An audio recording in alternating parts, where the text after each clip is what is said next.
7-2. First down on the SC 20, and Colorado leads SC Friday Night College Football 24-21, 9:44 to go in the third quarter. We'll keep you abreast there.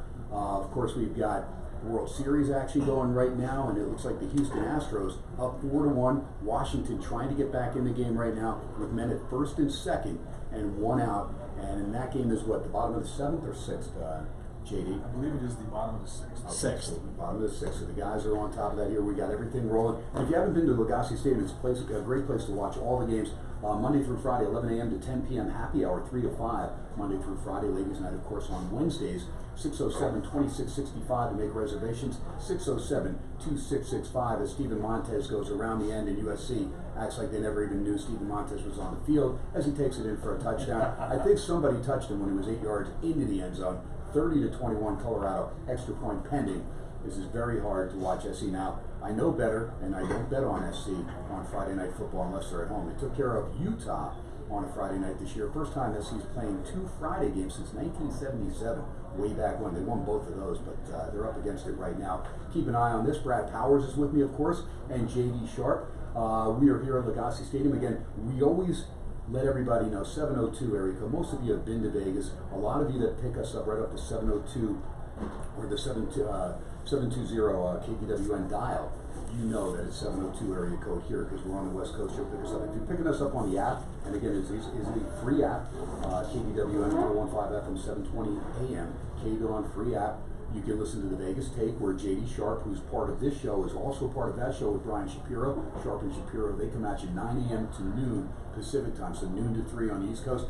They archive everything right now. You can pick us up live on YouTube as we are rolling through. If you go to YouTube channel, you can go to the Vegas Take right there on YouTube, and you'll get to see Brad Powers finishing up his fries. JD Sharp looking at no notes, which is great. You know, JD, he's great because when you have 3 guys trying to get through 53 college football games and then 14 NFL games, the best is with JD. Like the over KT, under KT, no opinion KT. It's just great stuff. Unless I'm very passionate about it, which does happen. No, and there are. There's probably about 5 or 6 games that you start getting into, and that's where I know your money's at. That's when I know JD is on top. And that's always a good indication. There you go. Okay, so 607-2665 on the weekends here at Legacy Stadium inside the beautiful Venetian Palazzo. On the Palazzo side, downstairs, open up at about 8:45 a.m., but you have to make reservations because this place packs out. NFL Sunday, college football Saturday, all day. The food is absolutely ridiculous. Last night I had the prime rib sandwich, ridiculous. Tonight, the chicken sandwich again. I mean, this stuff is just outstanding. JD, what'd you do tonight? I had the grilled marinated chicken sandwich with sweet potato fries, and it was outstanding. Yeah, you love those sweet potato fries. They are too good, and so is the dipping sauce. Okay, and then Brad Powers, what did you do? Yeah, I did the chicken sandwich. Okay, so wow, all right, so unanimous tonight. We're saying. Well, we're a couple of beacons of health, clearly. Yeah. Meanwhile, Campaign over there, who's doing all the camera work, he took in one of the burgers. There you go. And that thing was gone in about 3 bites over there. So good stuff. The best banana cream pie in the world, and we know that because we always get one to go. If we don't have a chance to eat it before the show, we always make sure that we get one of those suckers to go. So those are signature dishes. Go to LegacyStadium.com. You can see the menu. Chef Scott Pajak does an outstanding job. And Chef Ronnie Rainwater, who's up there at Delmonico's, the great steakhouse here at the Venetian, he will be down and overseeing some of the restaurants. So I'll get to see him a lot more. Big football guys, too. Both those guys will be coming on the show regularly. SportsX Radio, we come at you Monday through Friday, 8 to 10, right here on the AM side, 720 KDWN, 50,000 watts. Do not power down on the FM side, 101.5.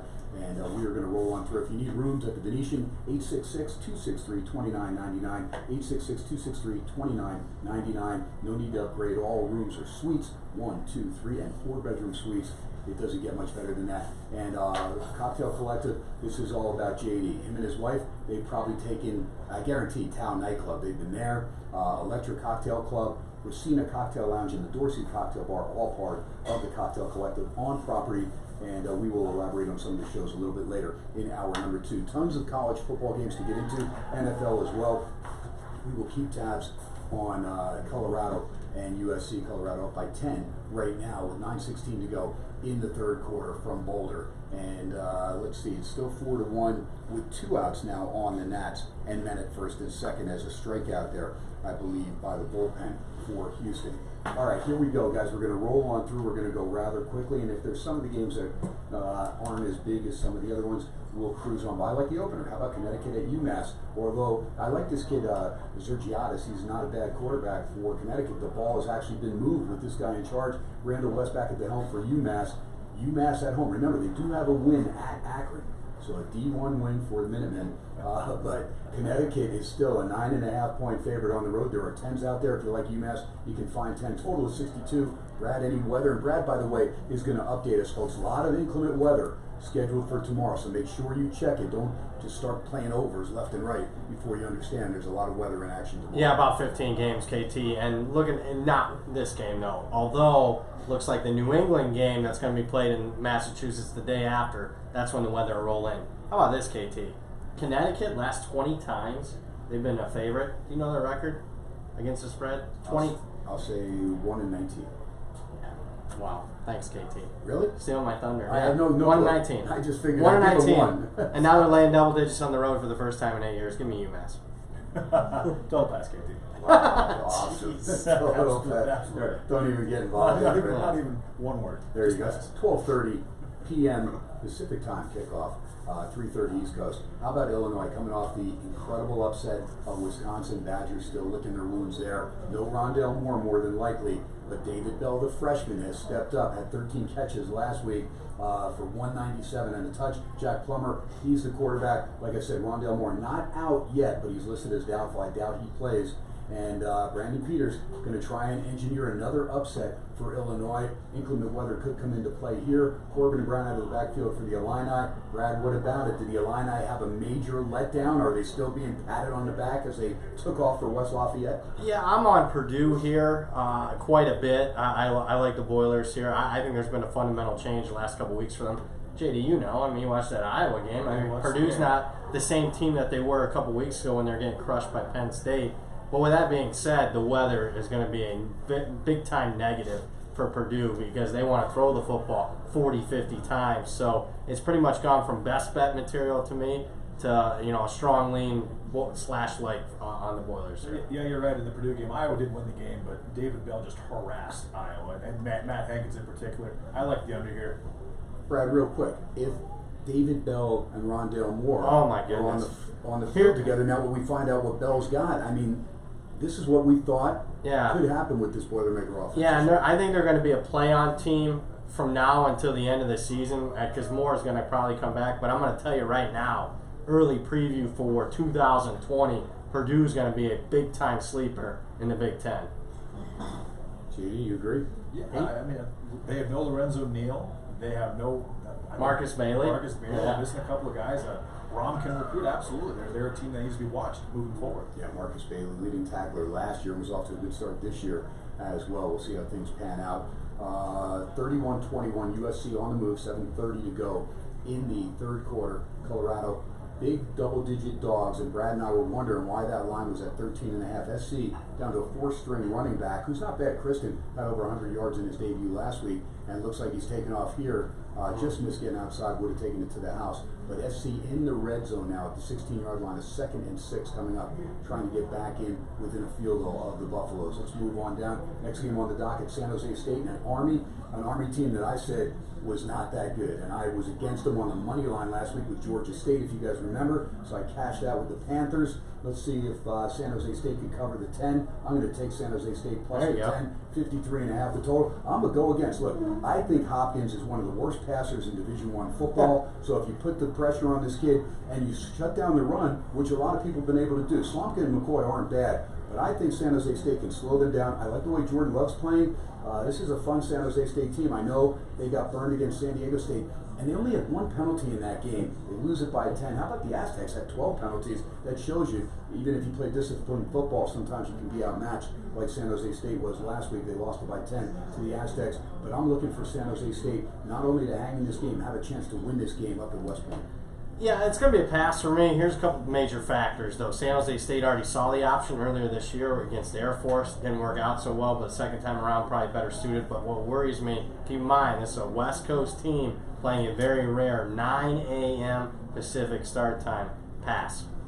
Yeah, San Jose State is not very good against the run, but I can't take Army with the points here. I look at the under, I lean under. All right, SC has a man wide open across the middle, but unbelievable short arm the ball. I don't get it. It looked like the pass was there, and the receiver pulls his hands back as I don't know, maybe just crazy, but it looked like he pulled his hands back. SC will try a long 40-yard field goal now to get back within one score. We'll see if that is up and good. Chase McGrath on the field. Kick is down, kick is up, and it is no good. It's wide left. I saw it right away. So Colorado with 6:04 to go in the third quarter holds and leads SC by 10, 31-21 on the Friday college football game. Meanwhile, I believe Washington is out, and that means Houston has that 3-run lead as they go to the top half of inning number 7, game 3 of the World Series, and win by the Astros. Cuts that deficit in half, 2-1 game 4 tomorrow night also from Washington. Next game on the docket, speaking of Georgia State, who took out Army last week, they are at home, the Panthers against Troy. Let's see. Troy, Caleb Barker, pretty good quarterback. Billingsley, pretty good running back. Ellington, I like the way he throws the ball around there for the Panthers. Had a nice game against Army, 3 touchdowns, no interceptions. Barry had a nice game, over 100 yards and a touchdown on the ground. Well, I want to look at Georgia State. One of their key defensive players is out, so I'm going to stay away from this one. Brad?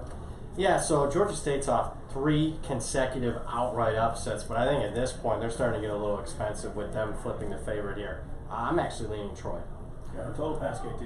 All right, by the way, that linebacker, Ed Kearney, out for the year. Linebacker, second leading tackler for Georgia State. SC just missing an opportunity to get an interception. Penalty flag down there. Again, we're keeping an eye on this game. It'll be a major blow to SC's hopes as far as the Pac-12 South. And if you're a Utah fan, you want SC to lose this game, because then the Utes would control their own destiny as far as the Pac-12 South, despite losing to Southern Cal straight up because they only have the one blemish. SC will drop their second game inside the conference.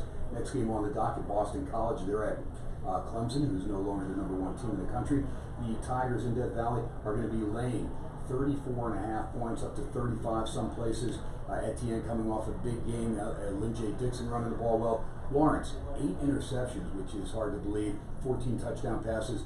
But you have Higgins, Ross, Rogers, Overton, plenty of guys to get the ball to. Defense, though, starting to step up. And they really clamped down on Louisville last week in the 45-10 victory.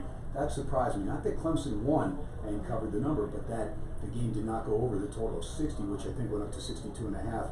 Brad, what do you see here from Boston College, who's got a quarterback now, Dennis Grosel, that can't really pass the ball? 18 out of 46 for the year. Yeah, I know. That ain't good. But you have Dylan and David Bailey, Yeah. both these guys running well. Last week, they combined for over 400 yards on the ground, so they're going to have to rely on the running game. When you're giving this many points, you want to make sure that you control Boston College's run game, because you don't need any sustained drives when you're laying 5 touchdowns like that. I agree, and that's the worry here if you're looking to back Clemson. But I'll say this. I think Clemson's getting to the point.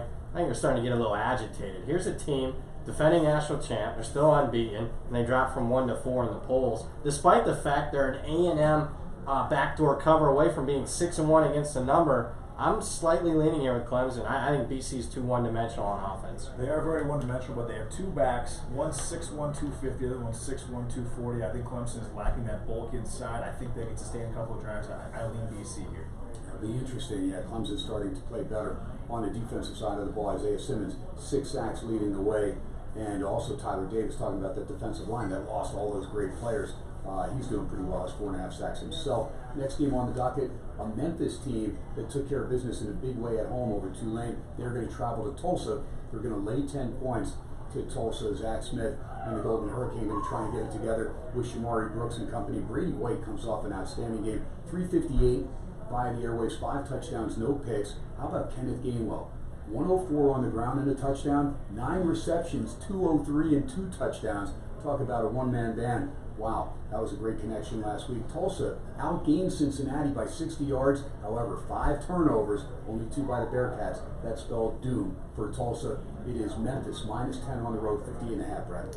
Yeah, Gainwell, first FBS player to have 200 yards receiving and 100 yards rushing in a game since Troy Edwards, the famous wide receiver out of Louisiana Tech, more than 20 years ago. I got it right at the number here, 10 pass. Yeah, Troy Edwards lit up, was it? Nebraska. For 4 TDs. 405 yards. I'll never forget crazy. that performance. Yeah, everybody talked about that back at home at that point. I like Memphis. I think their offense travels. There you go. I'm telling you, they have been playing great football. and they are still, I think, the team to beat in the AAC. Yep. Eastern Michigan coming off a nice win at home against Western Michigan. They didn't have any turnovers. That was huge. And Preston Hutchinson stepping up nicely for EMU. 31 of 36, 357, 3 touchdowns, no picks. They put up 547 yards on the Broncos. Shaq Van had a nice game on the ground as well. They're going to go to the Glass Bowl, take on Toledo. This team's smarting big time. They got pummeled by Ball State, 52-14. 580 yards for the Cardinals against Toledo. Bradley, quarterback listed as questionable. Now Gadani, who missed last game, that is key. He's questionable as well. If he goes, Toledo's got a great chance to win. If he doesn't, Brad, what a major drop-off. Right now, Toledo, -3, 55.5. If I know I'm getting a Gadani that's playing, I'm on Toledo. Otherwise, I'm probably against him. Yeah, it's a line to watch. I'm going to go under. Weather a factor, rain, wind. I don't know what the quarterback situation is going to be for Toledo. Under for me. If the quarterback plays, I love the over. I think it's actually a 62-63, but with the weather considered, I think under's the play as well. All right, Mississippi State in College Station taking on Texas A&M. Aggies a 10.5-point favorite at home, total of 50.5. Kellen Mond and company going to try and get things together at home. Nice win against Ole Miss, 24-17. It's bad if you took Ole Miss +6. They did not cover that game. Osman, pretty solid receiver, but Weidermeyer stepped up nicely. The young tight end had 4 receptions for 67 yards. Spiller on the ground, nearly 100 yards in the touchdown. And Mond rushed for another 76 as well. For Mississippi State, Garrett Schrader, he's the guy now. Hill didn't do much on the ground. Schrader pretty much the only offense in the home game in Starkville in the 36-13 loss to LSU. Guidry had a nice game receiving the ball, 6 catches, 98 yards, and a touchdown. Mississippi State on the road, catching 10.5, total of 50. Starting to see an 11 pop up there as well. I can't get on Mississippi State. Again, Moorhead coming over from Penn State, offensive coordinator. Lack of offense. Offense sucks. Yep, that's And here's the difference between Mississippi State this year and last year. They don't have a lot of NFL talent on the defense side of the ball like they did a year ago. I can't bet Mississippi State. Lean A&M. Yeah, it's A&M or nothing for me. And it looks like C.J. Morgan. I watched that LSU game last week. And C.J. Morgan, he had 3 really good PBUs, and then he went out with an injury. He's very necessary. If he doesn't play, A&M wins by 17+, in my opinion. All right, and then we've got UCF Central Florida coming off the home win, 41-28 against East Carolina. Dylan Gabriel, 365 yards passing, 2 touchdowns, rushed for another one. Those 2 touchdown passes to Gabriel Davis, who's having an outstanding year, had 9 receptions, 164, and 2 touchdowns. They're going to Philly to take on Temple. Anthony Russo, Todd Centeo, both those guys get in quarterback, but Russo's the starter. Davis on the ground needs to have a big game for the Owls. Temple is catching 11.5 big ones from Central Florida, 61.5. We've seen Central Florida go on the road to places like Pitt and late points.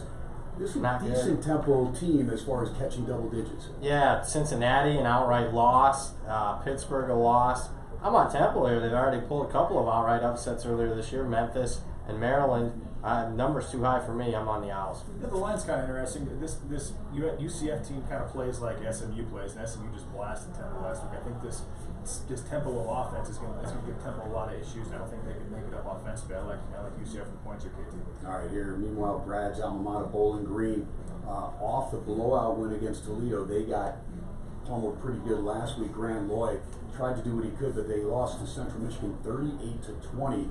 Now they go to Western Michigan, who's smarting after getting pummeled by Eastern Michigan. Not pummeled, they lose by 7, but they got outgained by 182 yards by Eastern Mich. Wasink, I look for him to get it together. And Levante Bellamy, only 113 yards. I say only because he's usually around the 150 mark. Did have 3 touchdowns on the ground last week. Western's laying 27.5. Brad, that's a lot of points, but I think they can probably cover it if they get off to a good start. What about the weather? Weather going to be a factor. Wind and rain here. Right around, between 14 mile an hour wind and rain expected here. And if that's the case, give me the under. Total's too high. I actually lean over here, KT. Wow, okay, wait, hold on, let me mark that down now. I love when that happens. This isn't a dinner bet, but I've no, won in the last few dinner bets. Okay, so, Bowling What did we Green, bet last Western. week? I didn't beat you? We had Penn State, Michigan over. I said over, you said under. Oh, Jesus. Unreal. I guess I owe you. Listen, a Notre Dame guy, always going to touchdown Jesus, right? Okay, so Brad's got the under, taking weather into consideration. Total 64.5 for JD, 65 for Brad, because they're both out there equally. So we'll go under 65, and JD, naturally, if it lands on 65, JD will win. So JD's got over 64.5. There you go. Great stuff, guys. All right. Love when you guys disagree on the total. Yeah, It's perfect. just good. Okay, Indiana and Nebraska. Now last week, Michael Penix Jr. he got his bell rung, so he came out, and I thought Ramsey did a nice job. Peyton Ramsey had 193 yards passing, rushed for another 40-60. Scott had a big game on the ground, 188-2, and they ended up getting a push of the opening number against Maryland. They won by 6. That line went up even higher, I think. So if you had the Terps late, you may have gotten the cover. They're going to Nebraska. Now, JD knows all about Nebraska. His family living over there in the Omaha area, but the whole state's all about the Big Red. Doesn't matter. Scott Frost still under pressure there. Not as much. Next year will be a lot more pressure, but right now they're laying 1.5 at home against Indiana. They still have Dedrick Mills. Washington no longer on the squad. Yeah, he's off the team. Big loss. Yeah, and so Martinez, better do something. Nebraska's off a bye. Does it matter after they got pummeled by Minnesota? Brad, I'll start with you. What about it? Would you lay a 1.5 for 2 points here? No, I wouldn't. I don't trust what's going on in Nebraska right now. A lot it seemed like team turmoil if you read some of the press conferences after the Minnesota game. I know a bye week should, in theory, help them. I just think Indiana's clearly the better team right now. I totally agree. I don't see an advantage that Nebraska has in this game, even if Martinez plays. And I don't think he's going to. But offensively, we've got Wandale Robinson, Jack Stoll, J.D. Spielman, Noah Vedral, and defensively they're just not very disciplined. They take terrible angles from linebacker. They commit a lot of stupid penalties. They do have a ton of talent, but I think Indiana's the better coach team. Yeah, Indiana's got receivers too. Hale, Westbrook, Hendershot, Freifel. I mean, they've got players that can catch that ball. And if Stevie Scott's able to rush the ball, they can mix it up a little bit. Tom Allen's got some players over there. Again, when he goes up in class against the Ohio States, they struggle, but never won a game as an underdog, though. It is crazy. Will this be the one? And yeah, he's 0-14. I'll tell you, it should be the one. Not against the spread, straight up. Never pulled it out right Nebraska's outside. kicker, I think, is 2 of 7 as well. Good point. That's a sharp. Now that is living up to your name. There you go. You got a close spread, and you got arguably the worst kicking team in FBS level. Good punter, though. All right, there you go. So the kicker, no good. The punter is good. They've been doing a lot of punting. Okay, the next game, Central Michigan, with Dormady back at the helm. Talked about the 38-20 win they had against Bowling Green. Dormady threw for 295 and a touchdown. Ward and Lewis, great combination. Jonathan Ward, Kobe Lewis, 255 and 4 touchdowns on the ground. Sullivan receiving the ball, 8 receptions, 126 and a touchdown for Central Michigan in that win over the Falcons. Buffalo, meanwhile, Kyle Van Treese, he's the guy that's at the helm now because Matt Myers is out for the year. And if that's the case, look, I know Andy Isco like Buffalo. I cannot get on this offense. I don't think Van Treese is very good. I know he's trying to grow up, but I think Central Michigan, I agree with my buddy John Struner who likes it. It'll be Central Michigan, nobody for me. 47.5, Brett. Yeah, speaking of offense, the offense Buffalo got last week against Akron, not 1 but 2 strip sack touchdowns. I think that's misleading. That creates value on Central Michigan. And Central Michigan blew out and covered against Bowling Green. It should have been worse. There was a 100-yard fumble return touchdown that went against Central Michigan in that game. Otherwise, that might be a 45-14. Add that up. I've talked myself into it. I like the chips here. All right, so when the chips are down, we're going to be on them. What about it, JD? Yeah, lead under KT. All right, JD's leaning under. That total is 48 is the high that I see. 47.5 is mostly around town. Probably what you'll get if you get on it. And JD's doing pretty well on his totals the last couple of weeks. By the way, Buffalo, 254 total yards against Akron. Akron had 196. I mean, if you're only putting up 294 against Akron, there's something wrong there, unless it's in a monsoon like the Vikings and Redskins played in last week. Iowa, JD's favorite team, the Hawkeyes. 8.5, 9-point favorites at Northwestern. Stanley, 9 touchdowns, 5 picks. Sargent, Young, Goodson, these guys have combined for 975 and 5 touchdowns. Nobody really speed-wise, to worry about. You do have Epinenza. He's got 3 sacks, but they only have 11 sacks as an Iowa defense. Giving up 18. Yeah, that's amazing. I mean, Iowa usually going to get in the backfield. Northwestern, on the other hand, I mean, what do you have? You have Aiden Smith. He's 1 touchdown, 5 interceptions. You had Hunter Johnson, 1 touchdown, 4 interceptions. I mean, it's not getting any better. They're right now looking, going, man, we wish T.J. Green never hurt his foot early in the year. Trent Green's kid probably would have been the starter. Right now, it's hard for me to back an offense that's non-existent with Northwestern, and it's hard for me to back another offense that's erratic as well in Iowa. This is a game that the total is 36.5, and that's why it's 36.5. Yeah, wind and rain in the forecast too in this one. So under or nothing, even though it's one of the lowest totals in college football. Yeah, totally. Usually a game like that, I think the last 5 Iowa games have gone under. I don't think one has gone even close. I think it's even coming close to going over. This game's probably going to go over, but I can only take the under. I can't take the Hawks, and I obviously can't take Northwestern. All right, we'll take a break. When we come back, we will pick it up with South Florida and East Carolina. We'll keep on rolling through. We are live at Legacy Stadium. Ken Thompson, Brad Powers, JD Sharp, at Brad Powers 7, at I am Sharp, at SportsX Radio. Follow us all on Twitter. Live right now on YouTube. You can go to YouTube channel and you can go right there and put up the Vegas tape. And you will be able to see the show live at Legacy Stadium as we roll on through a Friday football fiasco on the new 101.5 FM 728 KDWN. Live from Vegas. We'll be right back. Are you kidding me? They're freaking punting again. How sad are you, USC? You got 24,000 followers? You're the man. Yeah. This guy. I used to. He's coming in as a surprise. He's wiping the floor with me. We're still live. So you guys know we're still live. Are we? Yes. Oh, okay, that's Yeah, cool. we're definitely- We're still live, so Got stop 40 games cursing, left. boys. Yeah. Still live? This is cool, man. Hi, Mom. Send money, Oh. especially if you have SC. I like it. Live stream. My mom's gonna have to send money from above. They need to score here.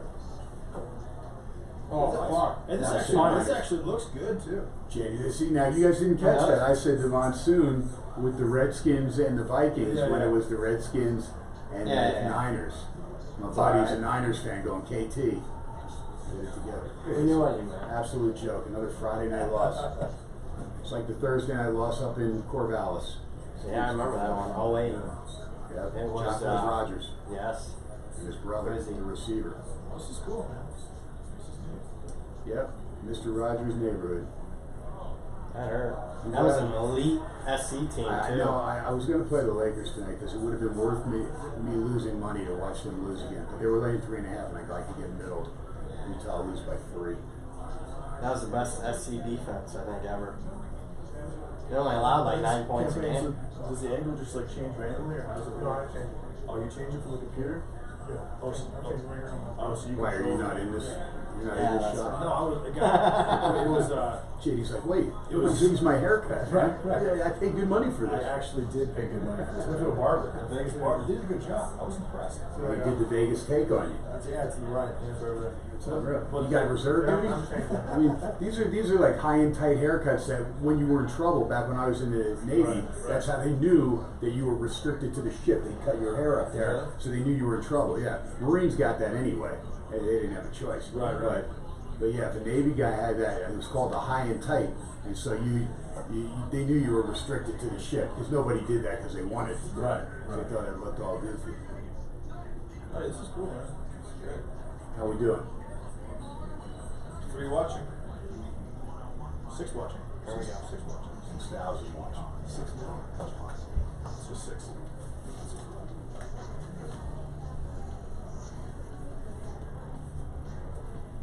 A little Friday football fiasco. Ken Thompson live, Legacy Stadium. We roll through all the college football, get into the NFL. We do it all on Friday night. Been doing it for, gosh, I think it's like the 17th year. Been doing the Fridays. Chuck Edel and I started out doing it way back in 2003. And every game against the number, we touch on as many as we can. We'll elaborate on some of the good ones. And we'll just make sure we get little tidbits in there. Brad will keep you abreast of the weather. If there's inclement weather, again, things can change, but for the most part, there are 15 games there Yeah, where 15. rain is Yeah. involved, rain and wind, right? Yep. And that's what concerns me more. If I have a passing team and it's wind, Yeah. because Yeah, I got Purdue. How do you like that? Ooh. Podcast best bet, too. it's all right. It's going to work out for you. Little short passes to your own guys, like right there. Get it to David Bell. Let him Thanks, take off. JT. Hey, I got you covered, man. I'm not on that. Okay. I'll root for you. Yeah. Big Ten Network. Okay. Yeah. Yeah. Early start, too. That's what stinks. So then, Brad, what do you attribute the Wisconsin loss to then? Wisconsin lost. Well, I'll be perfectly frank. I mean, didn't even hit my radar. They were up, what, 13, 9 points? 23 to 14, and they Yeah. had it on the 25 of Illinois. Jonathan Taylor got stripped. Yeah. So 2 turnovers, 2 scores. He Boom. fumbles. He They were fumbles. flat. That interception was amazing. Well, because you have a 3rd and 5, and you're thinking, okay, they think we're going to run Taylor and punt Yeah. the ball. So Jack Cohn, and you can see he's like, oh, my guy's open, but there's two defenders underneath, and he's short on that ball, and that ball picked off, left a short field for Illinois to get down in field goal position. Hey, give Lovey credit. You know, he looked like the Black Santa Claus over there. Yeah. He was a I happy love camper, his man. beard. He's He got looks great, man. It was Such a awesome. good beard. It is. It's good stuff, man. Lovey looking good, and Lovey deserving some love after that victory. He said they needed a signature win. Yeah. Finally got one. Hopefully he gets a signature loss.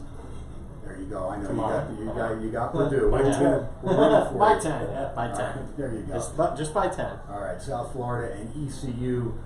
This Allers kid is pretty good. He's the dual threat there for the Pirates. They come off losses to Temple and UCF, but they played at UCF pretty tough, 41-28. Now South Florida, who's got their dual threat, and Jordan McLeod comes to calling. Jordan Cronkite out of the backfield. They, take out UConn and BYU before getting pummeled by Navy 35-3. I'm sorry. Look, I like Charlie Strong. I'm not getting behind South Florida. In fact, I'll look ECU at home. I'm going to take a shot at the Pirates. Yeah, I'm on the ECU too. I think wrong team's favored here. Now I will say this, KT. That was a 35-3 game in the second quarter last week, and UCF kind of got a little bored in that game. But other than that, I think East Carolina's a better team. Wrong team favored. Lean under your KT. All right, leading under that total of 51.5. Syracuse, Florida State, two teams that thought they were going to be battling Clemson, or at least trying to get close to Clemson. Neither one doing well. Both teams 3-4 on the season. DeVito at the helm. I mean, you've got Mo Neal, you've got Abdul Adams out of the backfield. Should be okay. Tristan Jackson has been a very solid receiver, but that's it. The Cuse really struggling to put points on the board. James Blackman came back to quarterback last week for Florida State, had 280, 2 touchdowns and an interception in the 22-20 loss to Wake Forest. Cam Akers, the 157 on the ground and a touchdown, but still Florida State struggling. But they're going to lay 11 points here to Syracuse, 58.5. Brad, what about it? Yeah, I lean Syracuse here. Too many points. Don't trust Willie Taggart and company to cover this number, even though Syracuse has been a disappointment. I bet Florida State and May in this game +1. I better cover that one. I lean FSU here -10. DeVito against good athletes is just a really bad quarterback in Florida State, despite the fact that Willie Taggart isn't a great coach. They have a ton of really good athletes across the board. And Florida State's actually pretty bad against the run. Syracuse can't run. I like FSU -10. All right, You think I'll cash +1.5? Huh? You think I'll We're cash rooting, +1.5? we're rooting for you, Thanks, but man. I would hedge. Nice. Florida State. I'm sorry, I Yeah. can't trust Willie, man. Next game, Liberty and Rutgers. Chris Ash finishing out the season. No McLean Carter. They were smart. After a couple games, they redshirted him. Liberty, 7.5-point road favorites. This is an independent in their second D1 season. A 7.5-point favorite over a Big Ten team. Still looking for a Big Ten win in Rutgers. Rutgers, Pacheco, decent running back. This kid Lanyon, who's the quarterback now, he's thrown for 220 yards, 0 touchdowns, 5 interceptions. Absolutely pathetic. Meanwhile, Calvert, pretty good quarterback there for Liberty. 15 touchdowns, 3 picks on the year. Gandy Golden, Antonio Gandy Golden. Keep an eye on this kid. 43 receptions, 7 touchdowns for Liberty. Your take on this one, 7.5. Do you lay it, Brad? I do not. I know Rutgers is probably one of the worst Power 5 teams we've ever seen, counting some Kansas teams. But 7.5 is too much, man. Give me the Scarlet Knights. I'll lean over your KT. There you Let's go. see some points scored in this game. All right, 44.5. There's a 43.5. So we'll give you the better number there, JD. We'll go with that. Yes, maybe Langen can get that first touchdown pass. Boy, it has been tough go for Touchdown Rutgers. pass. They got to complete a 0. yard. Yeah, They had 1 passing yard against Indiana. One. That's five completions for 1 yard. One That's of the most unbelievable. mind-boggling stats. But not even factoring in sacks. Southern Miss -10. They're going to be in Houston to take on the Rice Owls. Total is 50.5. Jack Abraham looking to take care of business. They had a fourth quarter collapse in Ruston against La Tech. Gave up 21 points there. Quez Watkins still outstanding. Remember, he missed the first couple of games, but he's got 26 receptions already on the season, 630 yards. Now, Wiley Green and Tom Stewart have both played quarterback for the Owls. Ashton Walter, their running back, was banged up, so he may miss this game. He's listed as doubtful. That'll be a major blow to the Rice offense that already has trouble scoring. 10, not a lot. I know Rice will play with heart, but I think Southern Miss is going to bounce back after giving away that game. I think, Golden Eagles are nobody for me because you take Walter out of there, they don't have another back that has over 150 yards on the season. Couldn't agree more, KT. Wise guys love Rice. An 0-7 team that they bet to a 4.5-point road favorite last week, lost the game outright. Little cheap for me, in my opinion. I lean over here along with Southern Miss. I think Southern Miss is going to score a lot of points. Their defense is pretty bad, and Rice scores some points in this game. I like both over and Southern Miss. 50.5 will give you JD as the over there in Houston. Southern Miss and Rice. Cal goes to Utah. Cal down to a third-string quarterback. Spencer Brosh, the freshman, is in. Monster is out. You already knew Garbers was out. Evan Weaver, got to always tip our hat to Evan Weaver on the Cal defense. Now has 105 tackles on the season. That's like a tackling machine. He's a maniac. Unreal. Meanwhile, Utah, Ty Hundley, like this kid, loves Zach Moss, already 8 touchdowns on the ground, and Bradley and I starting to get it together on the line with 7 sacks. I think Utah names the scorer at Rice Eccles. Here's the thing, Cal's defense is respectable, but I don't think they're going to score more than a touchdown. If they don't, Utah is that type of team that keeps stringing together touchdowns. They'll score in every quarter. I think it's probably going to be right around there. I'll look at 35-7, 35-10. Are you going over then? I wasn't really looking at that, but yeah, of course, yeah. I think Utah's going to score in the 20s. So check this out, KT. I saw a 3-touchdown favorite with a total at like 37. It's only happened one other time in the history of college football. Wow. A Georgia game against Colorado back in 2006. Pass. So well, you don't tell us what happened in that game. Georgia, I don't know. I think they won 27 to You like think? 6. This is unacceptable. I just have the line. That's all. That's it. Jeez. RJ'd send you the corner for this. That's you know right. that. It's unreal. It's weird. The Cal's coach, he's good at keeping games close. They've lost games by 4, by 7, by 2. This is 21. That's a big spread, and this coach knows how to stay close, but Cal is devoid offensively, and he's really efficient. Moss can play. It's a pass for me as well, KT. I can't go either way with it. Yeah, they're going to have to rely on Chris Brown and Marcel Dancy to get some yards on the ground. We'll say this, DeRuyter's doing a nice job with that defense over there for Cal. Nevada and Wyoming. Carson Strong, I believe, will quarterback because we know Henry has been suspended. And so Nevada's going to Laramie to take on Sean Chambers, who's the leading passer, of course, but the leading rusher as well with 547 and 9 touchdowns on the ground. Valladay and Smith, pretty good. Swin is out with an MCL injury. He's out for the year. That's the third part of that Wyoming running game. The Pokes are minus 14, 43 from Laramie. I think they're going to pummel Nevada. This Nevada team is not good this year. UNLV should hold on to the cannon. Regardless if they're able to win any other games, they should beat this Nevada team. This is a bad Wolfpack team. Georgia won 14 to 13. Wow. Went under the total and obviously didn't cover. Yeah, wind major factor here, but I think it's priced in the line. 20-mile-an-hour wind, the windiest game of tomorrow. But again, the money's coming really on the under. It's a pass for me. I lean Wyoming here as well, KT. Wyoming is actually really good against the run. Nevada, that's all they can do is run.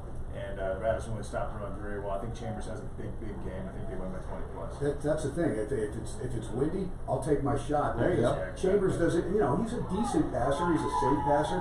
But at the end of the day, he's a guy that likes to pick him up and down. Chambers is a horrendous passer. He's 39% of the year, but he's a really good runner. All right. Meanwhile, alert the media. Southern Cal has scored extra point pending. 31-27, 11:25 to go. Fourth quarter in Boulder, and still 4-1 Astros. That game now in the bottom half of inning number 8. Is it, JD? Yeah, it looks like not ending. Yeah, Astros are pitching. Okay. Let's go on to the next game, which is a good one inside the Mountain West, Utah, with Jordan Love and company. Air Force. Not sure if Hammond's going to be able to go, but Mike Schmidt, no relation, I don't think, to the great third baseman for the Phils for all those years, has stepped up nicely for the Force. But this line is down right now. It's going towards Utah State. Actually, I'm seeing a 3, but there's mostly 3.5 still out there. 58.5 the total. Boy, Air Force get a 92-yard interception return. Makes a Yeah, did you see that play? It like bounced off a bunch in Hawaii. But nonetheless, they were winning that game handily. Jordan Love has struggled. 7 touchdowns on the year, 9 interceptions. Gerald Bright has been a bright spot in the backfield, though, for Utah State. 36-10, they rolled on Nevada, but that's not saying much. I'm going to look at the Force. I don't think Utah State's as good as everybody else thinks they are. I disagree. I'm going to take Utah State here. All right, so that's our. Let's mark that that's down. you and me. Get the You mark that 3.5. one down. All right, 3.5. JD, you in on this game, or what do you have? The total? 58.5. I love Utah. Actually, Utah State's again. I'm going to bet. I love Utah State. I think they have too many athletes for Air Force to handle. All right, so I pick up the dinner tab, and next week KT eats free if I take care of business with the Force. All right. Let the Force be with me. Me and Campaign, we will eat for free. We'll have the banana. I already cream pie. got that. I already got all the tips tonight because I owe you guys. I'm behind.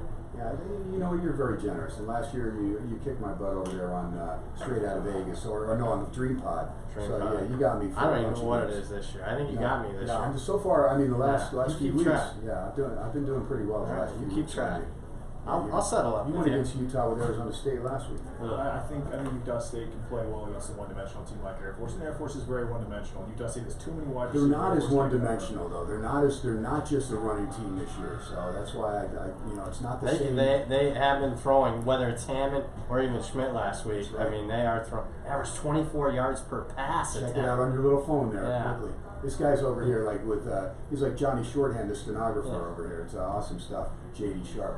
It's the millennials. It's how they do it. they don't think for You know what? themselves. Yeah. It's JD Google. I'm not actually. I'm not actually a millennial. I'm 34.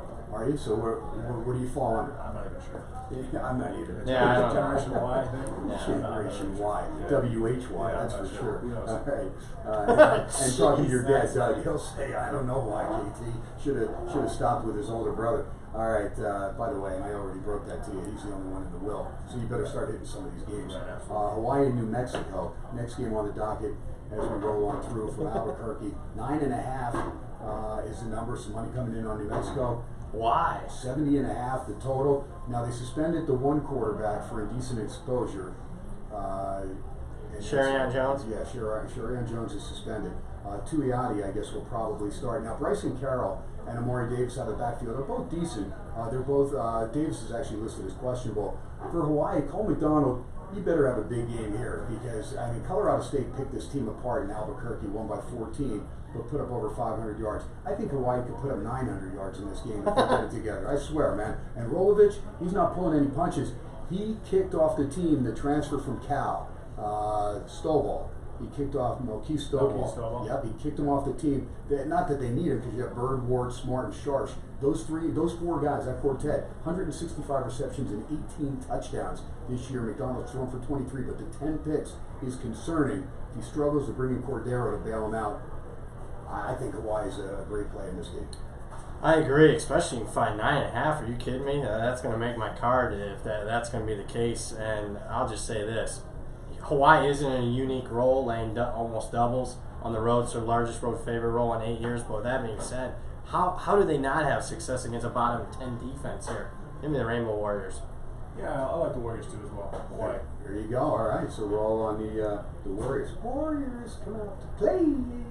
Sorry, man. It's old school movie, man. It was a great movie back in the day. The guys had no idea. One of the better I gang know. movies. Yeah. You know the movie, right? Yep. That was back over there. The N train to Coney is where they were trying to get back to, Coney Island, where the original Nathan's is. That's right. Come on, you watched Joey Chestnut and the guys on July 4th. All right, Western Kentucky, Marshall. This should be a pretty good game. I like Ty Story, the transfer from Arkansas, is playing pretty good ball.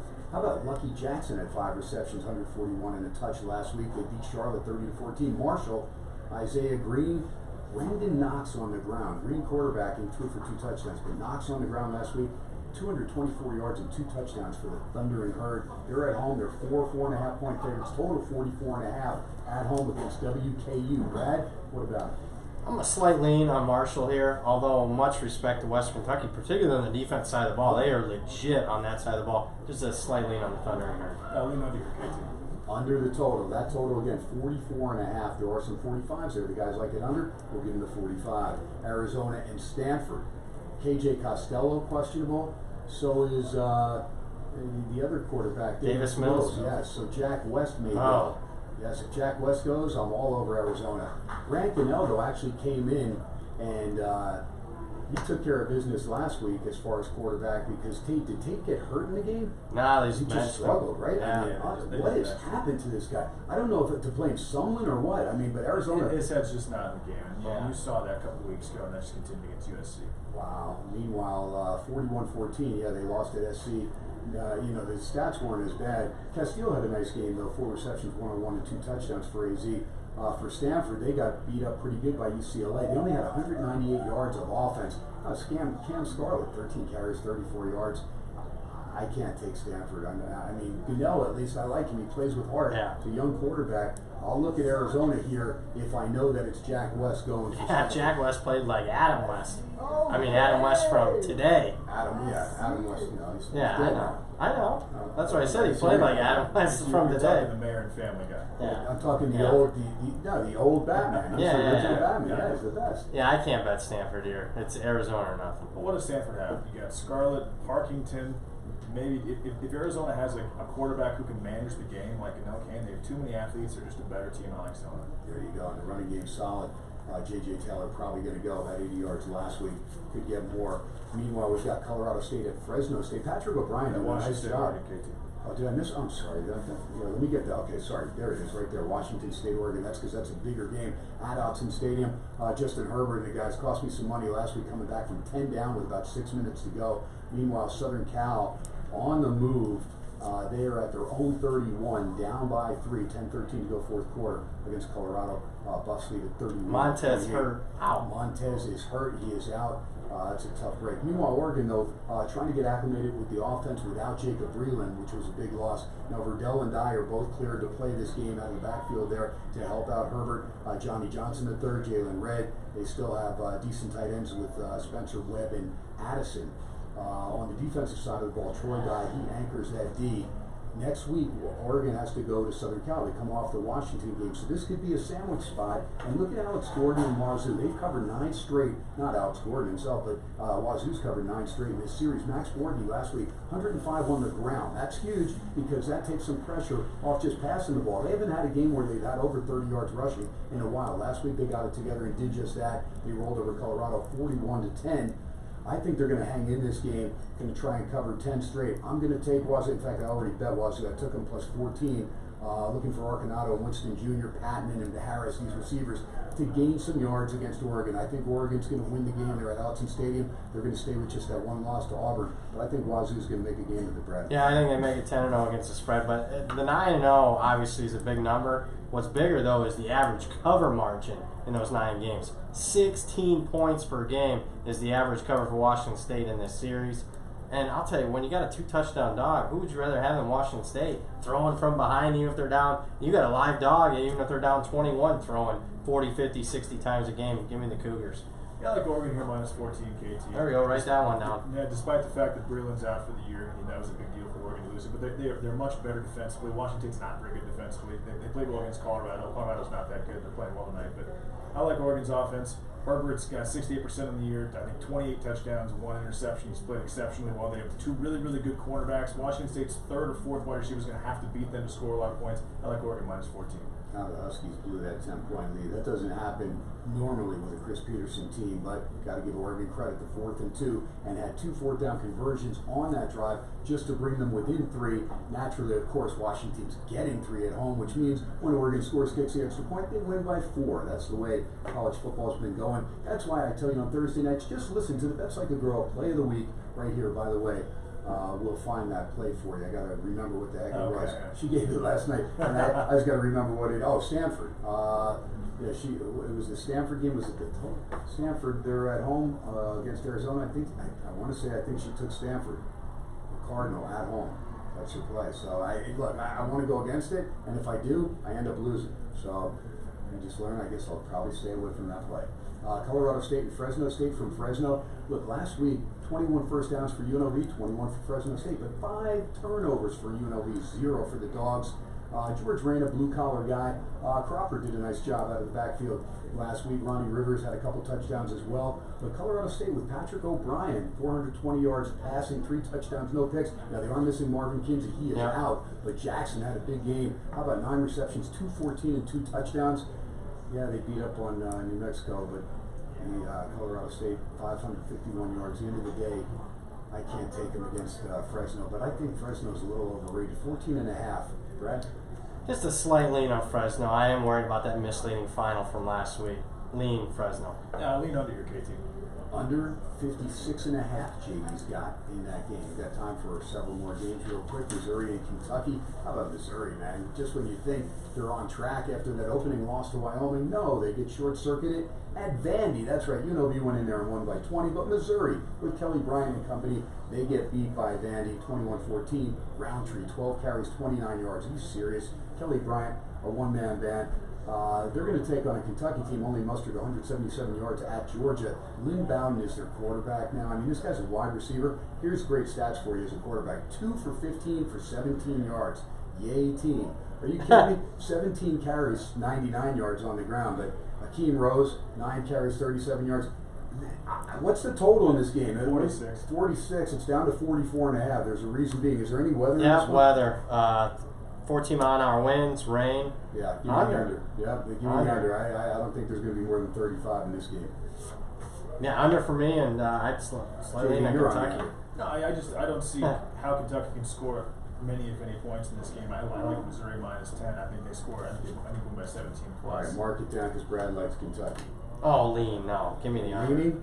Yeah, that don't count I that. don't count it. All right. Yeah, I don't think You Missouri. scared him off. Yeah, no, Oregon, Grabs a Washington. big Make stack sure you of got chips Oregon, and Washington. Brad pulled back. Oregon, Washington State. Make sure that's on there. Or was it? Okay. Yeah. Okay, Very that's yeah. I'll take a piece of that too. We'll keep score because Okay, according so to I JD, he's circled up it. 7-1. No, I didn't say that. I said 4. I said 4 in the last couple of 4 to weeks. 1, Okay. 2 outs in the ninth, bases We're loaded. pretty close, I think, over the course of the year. It's good stuff, man. We'll go back listen to the archives. Actually, I'll have Larry Ragusa do that. Ragusa, he's got nothing to do. I mean, outside of watch LSU football, and that's the next game on the docket. LSU, LSU at home against Auburn. This is a big one, and yeah, we got 2 minutes. We'll get into it right now. Bo Nix going into LSU. It's a day game. Joe Burrow, Heisman favorite right now. 29 touchdowns, 3 picks. He's rushed for a couple more. He's done outstanding work. They do get Terrace Marshall back. That's the third head of the three-headed monster as far as the wide receivers with Jefferson and Chase. I mean, Delpit and Stevens in the secondary. Chasen, Divinity, Phillips, great linebacking core. What's not to like about LSU? How about a fraudulent win over Texas? I'm not sold that Texas win was very good now. Florida, yeah, we'll wait and see. I think Auburn, best defensive front 7 that they will face. That includes Florida. I like Auburn. Give me the 10.5 with a chance to win the game. No, give me LSU. I just think they're fundamentally different than what they've been in the last 10, 15 years. It's because of Joe Burrow. It's because of that offense. And they've covered every game against an FBS opponent so far. Yeah, LSU has weapons at every single position, including Thaddeus Moss, a tight end, 3 wide receivers. They've got tons of talent on the defensive back. I love Auburn's defensive line, but it's a pass for me. There you go. All right, so a pass for JD, even though he thinks LSU's the best team in the Number country. 2. Number Behind 2. Ohio State. Okay, Brad Powers loves LSU. Yeah. KT loves Auburn. There it is. We are halfway through SportsX Radio. We'll be back. Hour number 2, college football, NFL on the new 101.5 FM 728 KDW, and you're listening to SportsX Radio on KDW and KDON. Montez is back. What? Montez is back. Well, Willis Reed hobbling on the court. What the hell? What the hell was I supposed to do, you moron? Well, Clay, you can't dress up like the freaking Pillsbury Doughboy, man. You gotta wear a maroon jacket to look intimidating. You're wearing white and you're not getting any breaks. he said he wants his fucking timeout back. I read Did you hear the referee said, "What are you talking about, Urban?" I mean, Clay? Oh, sorry, I was just looking ahead, reading the papers. He didn't clear concussion protocol. There's no way. Where's the shot that he took? Montez? Yeah, there's no way he could have cleared concussion. Right? Dude, Tucker went in there and said, By the "Please, way, man." KT. He goes, "I'll give you 2 dimes right now, man." We skipped 20 games, by the way. Yeah. I don't know how it How'd happened. you get to LSU Auburn? I don't know I how don't it know, happened. man. They must have been It's stuck in good. this. That's one of the final games. Yeah. Is it really? It's their 5th to last game. I'll just say I wanted to get it in there. Okay, so we're on Penn State, Michigan State. Where are we at? North Carolina, Duke. UNC Duke. Oh, so something happened. That's what happened. These things must have dropped. So wait. Okay, so tell me. Yeah, NC Duke, then Penn State, Michigan State. Okay. Okay, so try and help me. I got to see where the. Okay, so I have no idea these cards got there because I dropped them. That's what happened. Okay, wait. All right, so just tell me where are we at right now? We're on Penn State, right? No, North Carolina, Duke. Okay, North Carolina, Duke. Then Penn State, Michigan State. Okay, after Then that. Penn State. Okay, then no. Okay, what's after Penn? Okay, then Miami. State. Miami and Kent. Yeah. Okay, hold on. Then App State. Oh, got it. App State. Then right, then New Mexico. What's after Georgia Southern? Iowa State, Oklahoma State. Okay, hold on.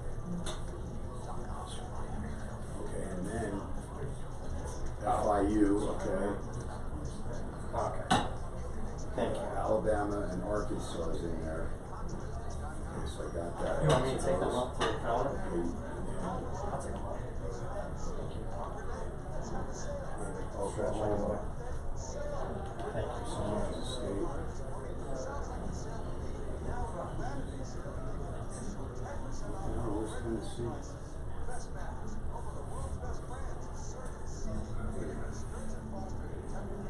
Come on, SC. I need them to win this Alright, game. so Tennessee. After Tennessee. That's pathetic.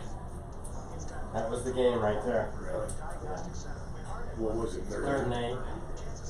That's, all that's it is. terrible. Yeah, no pass rush.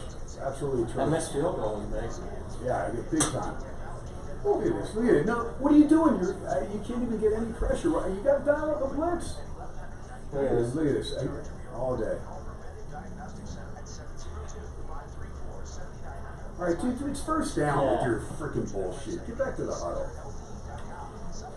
Okay, we're about halfway done with the college card is all.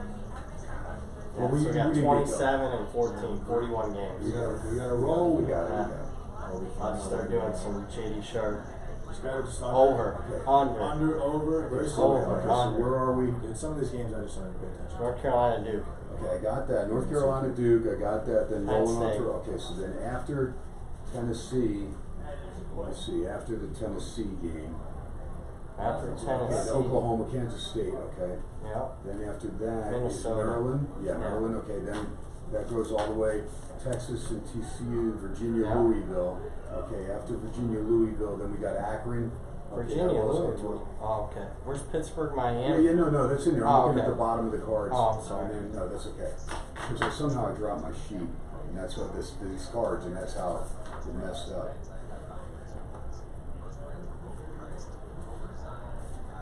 Go, motherfucker.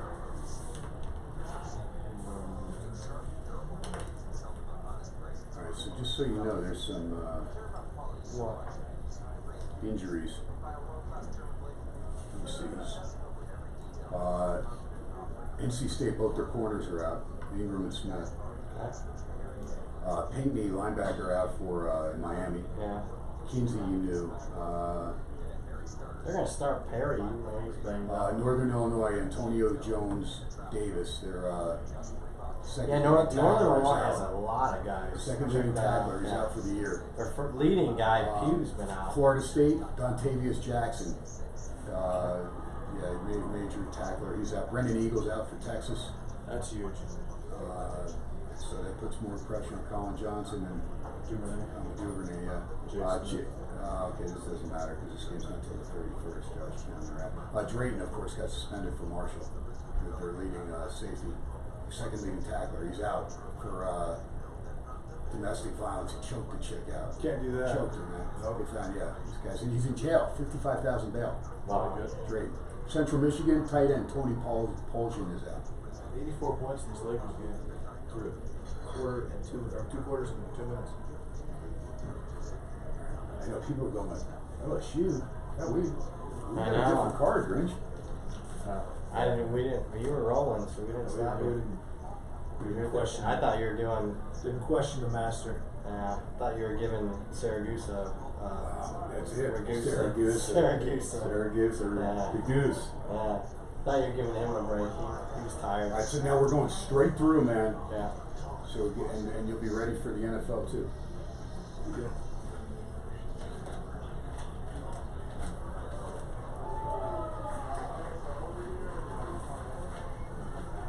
Come on, USC. I'm the only guy that's not even worried about SC because they do this all the time. I'm really upset that I didn't play it though because I gave it out Yeah. and I didn't play it. I'm an idiot. Yeah, we will. Either that or we'll go right into Roy Masters. That'd be perfect. 3rd and 4 coming up. Where are they? Are they on their own 45 or USC's?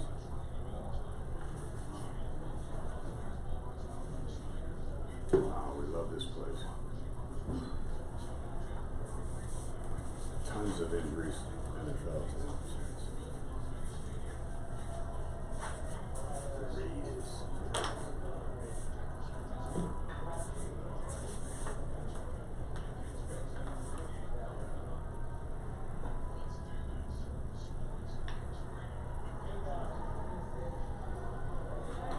Meanwhile, KT is back. Hour number 2, Legacy Stadium. It is SportsX Radio. Brad Powers with me at Brad Powers 7, JD Sharp at I am Sharp at SportsX Radio. Following the show, archives will be up about probably about midnight Pacific time, so you'll be able to roll on through and go back, listen to the little bets between Brad and JD and myself, have a little fun in studio. Colorado still up 31-28, 6:23 to go. They just dropped a pass on a 3rd and 4.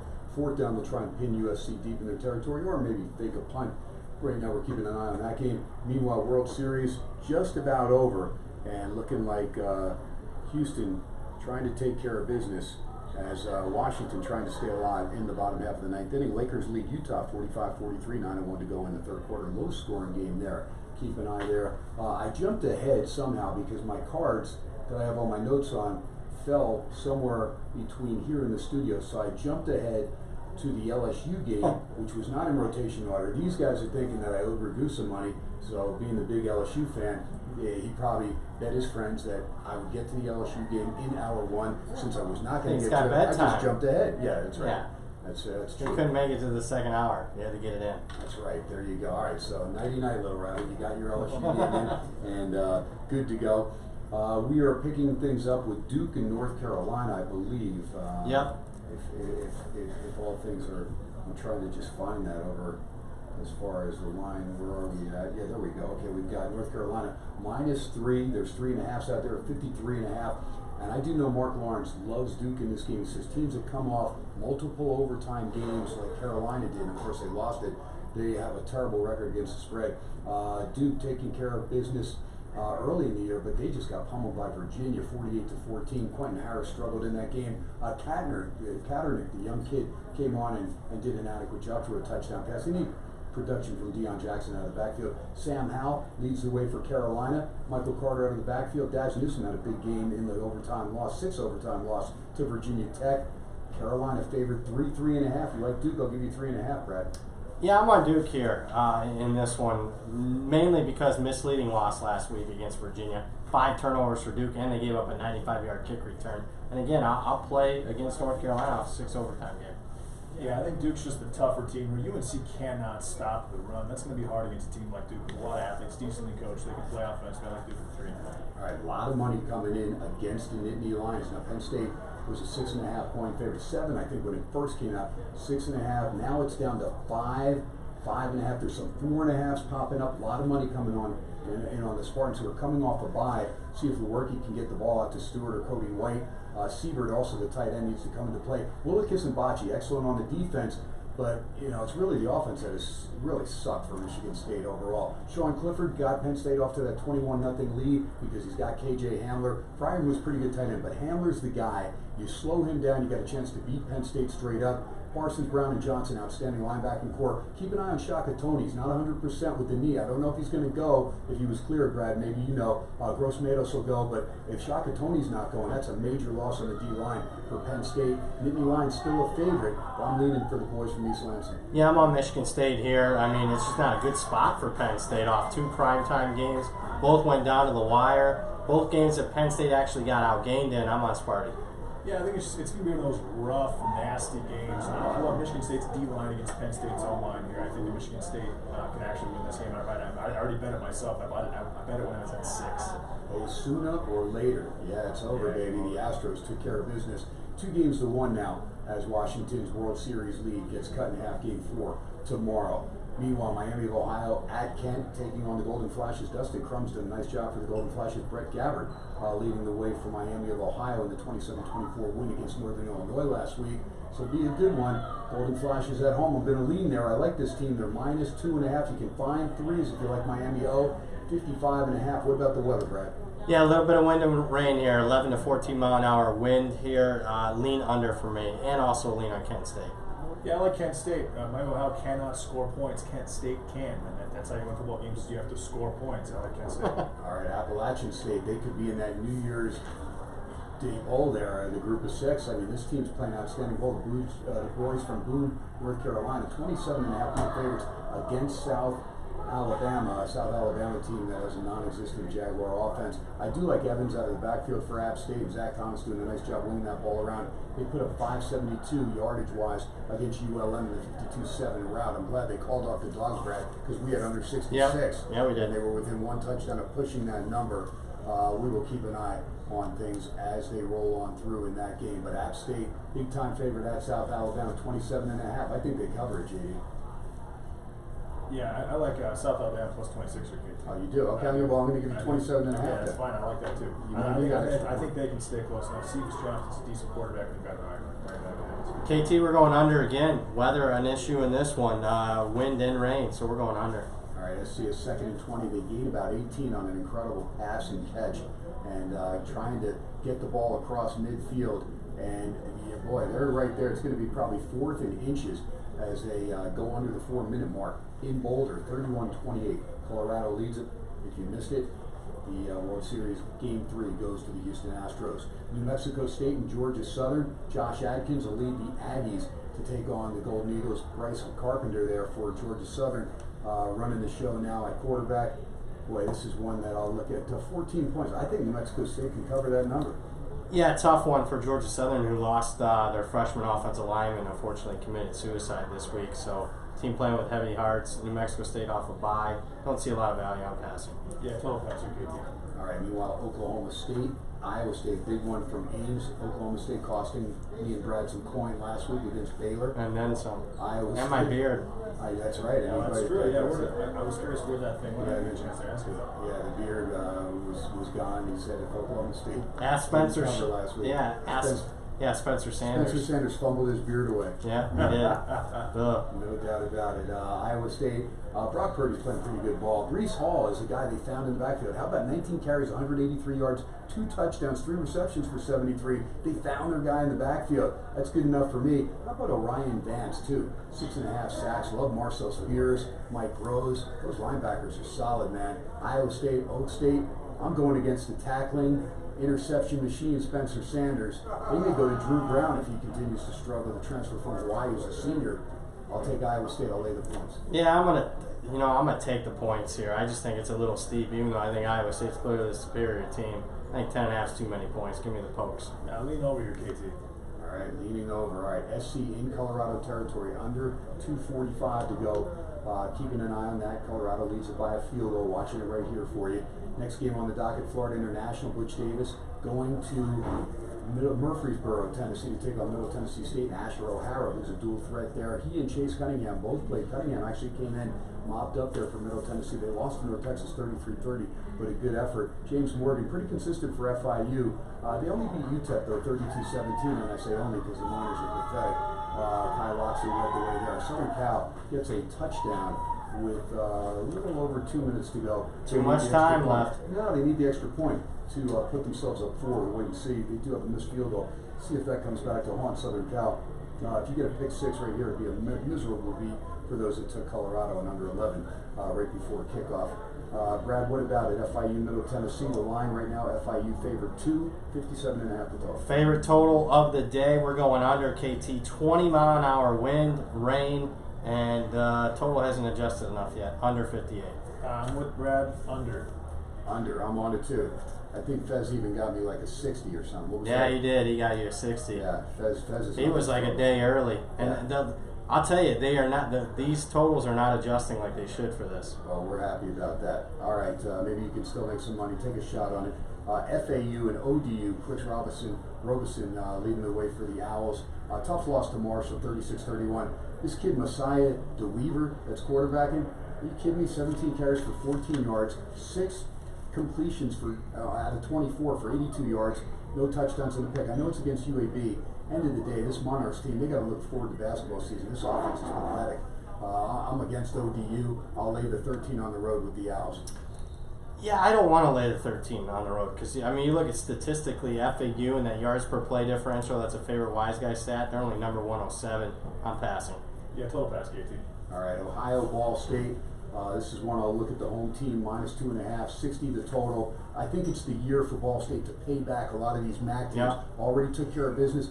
crushed Toledo last week. They don't care if it's a backup quarterback. Drew Plitt doing his job. Caleb Huntley and Dunner out of the backfield, both solid. Miller's an excellent receiver. This is a good, solid Ball State team. Now, Nathan Rourke's still legit for Ohio, and yeah, they came back and beat Kent last week 45-38. But I think they get beat here. Straight up, I like Ball State to win this game by a touchdown or better, Brad. I'm with you, KT. I think the only reason why this line's still under a field goal is just the past pedigree of both teams. Ball State struggling last 4 or 5 years. Ohio being one of the class teams of the MAC. I mean, this number should be actually, in my opinion, like 3.5, 4. I'll take the Cardinals. Yeah, lean over here, KT. There you go, and he's going to lean over. What did we say that total was? 60. Write it down. I'll take. You're I'm gonna gonna take the under. All right, yeah. here it is. Mark it down. Wind and rain. Wind I and sucked rain. it. Yeah, I sucked it. I sucked him in. Wow, he held on. He held on to that. Yeah. He had 2 kings in the hole, and he Yeah. didn't turn them over till late. Yeah. All right, so you got under Yep. 60, and he's got over 59.5, which is the best number there, Ball State. So JD, Thank you, JD. JD's got the over. Of course, it'll be like 45-40. There you We'll go. see about that. Arkansas at Alabama, that's our next game on the docket. The Crimson Tide, Mac Jones at the helm now, of course, because Tua is on the mend. Harrison Robinson doing their job out of the backfield. Smith, Judy, Ruggs, Waddle, forget about it, man. These receivers are great. Now, if Mac Jones has time, he should be able to get the ball to some of these receivers to make plays. Their defense is not the best. Starkle or Hicks, whoever quarterback has to step up. Arkansas has had some decent games, but they struggled last week in the game against Kentucky. It was miserable, man. I mean, how can you lose that Kentucky team? Boyd and Whaley aren't bad out of the backfield, but Arkansas, man, Chad Morris has to get it together. Line's down to 32, 31.5 some places, 56 in total. It's dropped. I can only look Arkansas, Brett. I can only look Alabama. I think they're going to spread their wings a little bit here and let the quarterbacks play. Did you see Saban in a press conference this week? They asked him about trying to get in Tua's brother into the game. He said, "Come on, we're playing to win the game. We're going to run our game plan here." I think they're going to blow out Arkansas. Total pass, KT. Total pass. South Carolina and Tennessee, the next game, and the Vols at home are going to go. We know that JT Shrout's going to play. Now, we don't know how much Guarantano's going to play or if he's going to play, because that was mum's the word. Pruitt was not saying one way or the other how much anybody was going to play or who was going to start. But he did say Shrout would be part of the game plan.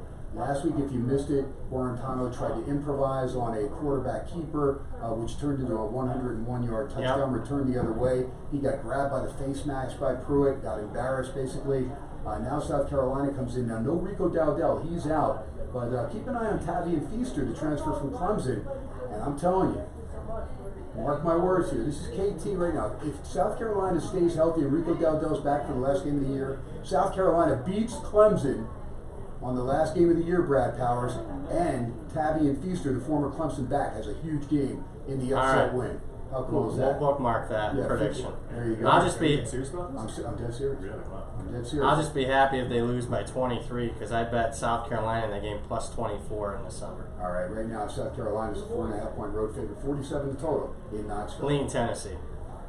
JD? I bet the under earlier in the week. I like the under a lot here. Two very good teams with good defensive players, good cornerbacks, young quarterbacks, average running games. They don't score a lot of points like the under. Under 47 it is. Okay, we jump over to Oklahoma and Kansas State from the Little Apple. Skylar Thompson, not very efficient passing-wise this year. James Gilbert had a miserable game against TCU. They've got a couple of receivers in Knowles and Schoen that are pretty good. Hurts doing his thing. I think this kid's going to win the Heisman, and this is going to be a big game for him. This Kansas State team is very slow. It's not a typical Kansas State team under Snyder, but Kleeman's in his first year, climbing, whatever. I mean, coming over from North Dakota State, he's up against it.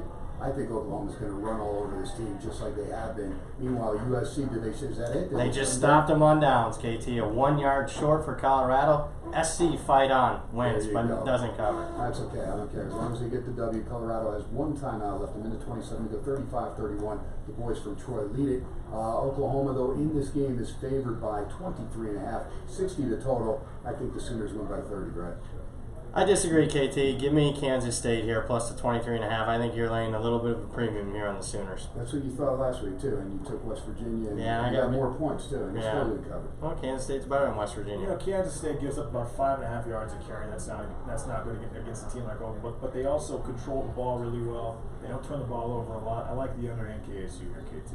All right. You like K-State? I like the under more. So Well, if you like the under, you gotta like K-State. yeah, So it's yeah, cool, write that right? one So down. I'm gonna Yeah. write it down. K-State. I could see you it guys being get 23.5. 34-10 All right, overall, campaign. something We like got that. dessert campaign. We got dessert coming here, courtesy of Jalen Hurts Heisman run on his 23.5 there. Mark that sucker down. Notice anytime I have something good here, JD's not over there on the little computer. He doesn't go to Google there. Come on, wake Siri up, man. Get her to mark this stuff down here. Maryland and Minnesota. Pegram was listed as questionable. So was Josh Jackson. Javon Leake had a big game against Indiana. McFarland is back, though. That's huge for Maryland. Tanner Morgan doing his job. Rodney Smith and Mo Ibrahim had a big game last week in their win. Had 173 yards and 3 touchdowns between them. Brooks didn't really do anything. But Johnson and Bateman, 10 receptions, 202 and 2. Minnesota at home. PJ Fleck looks to remain unbeaten. Minus 16, 58.5. I'm going to stay away because McFarland's back. Yeah, I'm staying away too here. And Minnesota's bye on deck. They just need to get a win, and then they have a huge November slate for them. They head into that November 8-0. Yeah, I like the under here, KT. He likes the under 58.5. Can't argue with that. Tulane and Navy. Tulane, don't be deceived by that score. They turned it over several times. Justin McMillan, 3 interceptions against Memphis, 47-17. But it's a good Tulane team. They like to run. Navy likes to run. Navy had 3 turnovers themselves against South Florida, but they were able to overcome it. Why? Because they rushed for 434.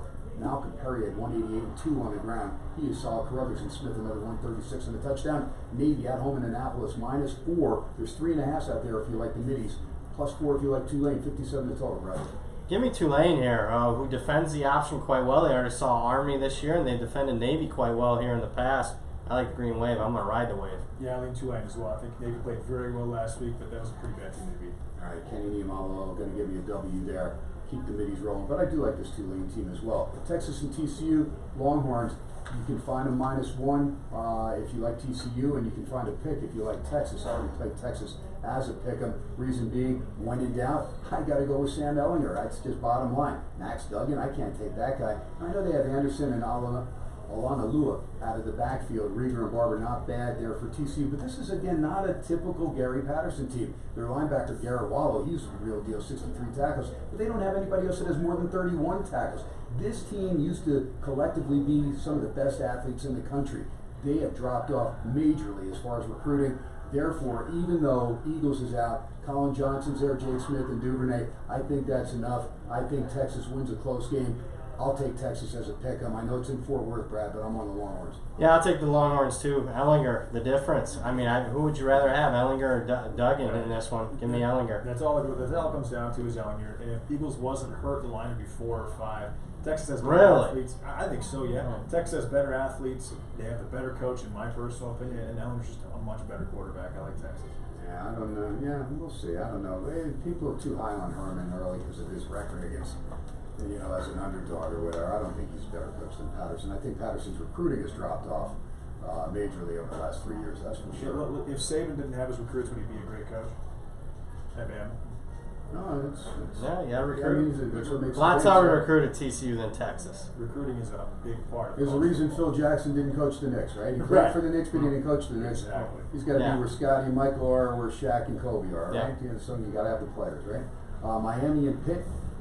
Pittsburgh -4.5. Money's going on Miami. 43 the total. Miami, by the way, is missing one of their better defensive players, who is out. Pinkney. Pinkney, right, the linebacker. So therefore, I'm on Pittsburgh. I'll take Kenny Pickett, A.J. Davis, French and Matthews receivers. I can't take Miami. I know they missed 3 field goals in that overtime loss to Georgia Tech. What are you doing going to overtime against Georgia Tech at home? I don't care, no Cozy Perry, who the else. This Miami team sucks on offense. They're a bad squad, Brad.